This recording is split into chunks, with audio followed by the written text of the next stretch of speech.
संसद में विपक्ष का व्यवहार महाभारत के उस चीरहरण जैसा था जहां द्रौपदी का अपमान हुआ था। ये शब्द मेरे नहीं बल्कि उत्तर प्रदेश के मुख्यमंत्री योगी आदित्यनाथ के हैं। नमस्कार, मैं हेमा श्रीवास्तव, आप देख रहे हैं यूनाइटेड भारत और आज हम बात कर रहे हैं भारतीय राजनीति के उस मोड़ की जिसने महिला सशक्तिकरण के दांव पर एक बड़ा सवालिया निशान लगा दिया है। संसद में महिला आरक्षण विधेयक यानी 131वें संवैधानिक संशोधन बिल के गिरने के बाद राजनीति की कलियां सुलग रही हैं। उत्तर प्रदेश के मुख्यमंत्री योगी आदित्यनाथ ने विपक्ष पर तीखा हमला बोला है। मुख्यमंत्री योगी आदित्यनाथ ने इस बिल के गिरने को भारतीय लोकतंत्र के लिए एक काला दिन बताया है। उन्होंने विपक्षी गठबंधन यानी इंडिया ब्लॉक के सांसदों को सीधे निशाने पर लेते हुए उन्हें महिला विरोधी करार दिया है। योगी जी ने यहां तक कह दिया कि संसद में विपक्ष का व्यवहार महाभारत के उस चीरहरण जैसा था जहां द्रौपदी का अपमान हुआ था। उन्होंने साफ शब्दों में कहा कि विपक्ष ने न केवल बिल को रोका बल्कि देश की करोड़ों महिलाओं की गरिमा को ठेस पहुंचाई है। सपा और कांग्रेस जैसी पार्टियों पर निशाना साधते हुए मुख्यमंत्री ने आरोप लगाया कि इन दलों का इतिहास हमेशा से महिलाओं के हक मारने को रहा है। उन्होंने शाहबानो केस से लेकर ट्रिपल तलाक का उदाहरण दिया। इतना ही नहीं, यूपी की मंत्री बेबी रानी मौर्य ने तो इसे भ्रूण हत्या के समान बता दिया, यानी महिलाओं के अधिकारों को जन्म लेने से पहले ही मार देना। लेकिन आपके मन में सवाल होगा कि आखिर हुआ क्या था। चलिए अब इस पूरी घटना के तथ्यों को समझते हैं। बात अप्रैल 2026 की है। संसद में 131वां संविधान संशोधन बिल पेश किया गया। इस बिल का लक्ष्य था लोकसभा और राज्यसभा की विधानसभाओं में महिलाओं के लिए 33% सीटें आरक्षित करना।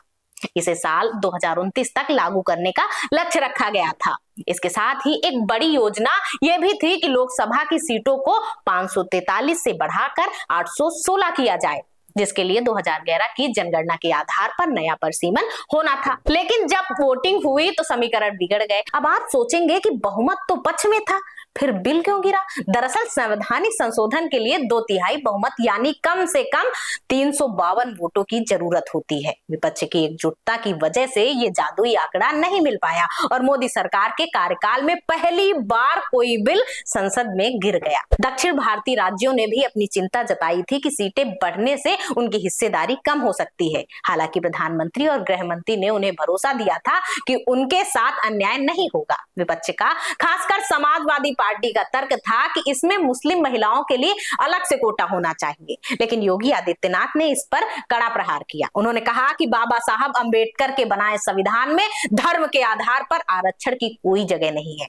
उन्होंने कहा कि विपक्ष सिर्फ परिवारवाद और तुष्टीकरण की राजनीति कर रहा है और महिलाओं के नाम पर देश को बांटने की कोशिश कर रहा है। अब ये लड़ाई सड़कों पर उतरने वाली है। योगी सरकार ने इस हार के जवाब में 30 अप्रैल को उत्तर प्रदेश विधानसभा का एक विशेष सत्र बुलाया है। इस सत्र का एकमात्र मकसद है विपक्ष के महिला विरोधी चेहरों को जनता के सामने लाना और महिलाओं के सशक्तिकरण के लिए सरकार के संकल्प को दोहराना। योगी आदित्यनाथ ने साफ कर दिया कि बीजेपी और एनडीए गठबंधन महिलाओं के अधिकारों की लड़ाई लड़ता रहेगा। उन्होंने प्रदेश की महिलाओं से अपील की है कि वे आने वाले चुनाव में उन दलों को सबक सिखाएं जिन्होंने उनके हक को संसद में रोका। अब देखना यह होगा कि क्या यह मुद्दा 2027 और उसके बाद 2029 के चुनाव की दिशा तय करेगा। आज के लिए बस इतना ही। देश और राजनीति की ऐसी ही गहराई से भरी खबरों के लिए देखते रहिए यूनाइटेड भारत। नमस्कार।